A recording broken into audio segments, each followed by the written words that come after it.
Hi my friends, இன்றைக்கி நம்ம சப்பாத்திக்கு அல்டிமேட் மேட்ச் ஆனால் ஒரு பிளெயின் சால்னா எப்படி செய்யுதுன்னு பார்த்துடலாமா? ஒரு மிக்ஸி ஜாரில் 2 பெரிய சில்லு தேங்காவை சின்னதாக நறுக்கி வச்சுருக்கேன். அதை சேர்த்துக்கலாம். 1/4 டீஸ்பூன் கசகசா, 5லேருந்து 6 முந்திரி சேர்த்துக்கலாம். 1 ஏலக்காய், 2 பட்டை, 3 கிராம்பு இதையும் சேர்த்து அரைச்சிக்கலாம். ஒரு 1/4 டீஸ்பூன் அளவுக்கு சோம்பு, ஒரு கைப்பிடி புதினா, ஒரு கைப்பிடி கொத்தமல்லி இதெல்லாம் சேர்த்து ஃபஸ்ட்டு நல்லா மைய பேஸ்ட் அரைச்சி வச்சுக்கலாம்.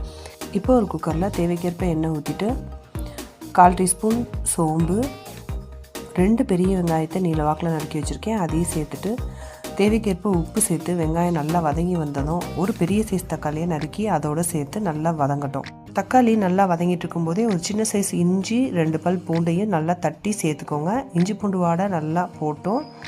இப்போ 1/4 டீஸ்பூன் மஞ்சள் தூள், 1/2 டீஸ்பூன் மிளகாய்த்தூள், 1/2 டீஸ்பூன் கரம் மசாலா, 1/2 டீஸ்பூன் மல்லித்தூள் இதெல்லாம் சேர்த்துட்டு நல்லா கிளறி கொடுங்க. மசாலாவோட போட்டோம். இப்போ ஒரு கைப்பிடி அளவு புதினா சேர்த்துட்டு நல்லா கிளறி கொடுத்துட்டு நம்ம அரைச்சி வச்சுருந்த பேஸ்ட்டை இதோட சேர்த்து நல்லா கிளறி கொடுங்க. நல்லா எண்ணெய் பிரிஞ்சு வந்ததும் இப்போ தேவைக்கேற்ப தண்ணி ஊற்றிக்கலாம். நல்லா இது எல்லாத்தையும் நல்லா கலந்து கொடுத்துட்டு இப்போ ஒரு தடவை உப்பு செக் பண்ணி உப்பு சேர்த்துக்கோங்க.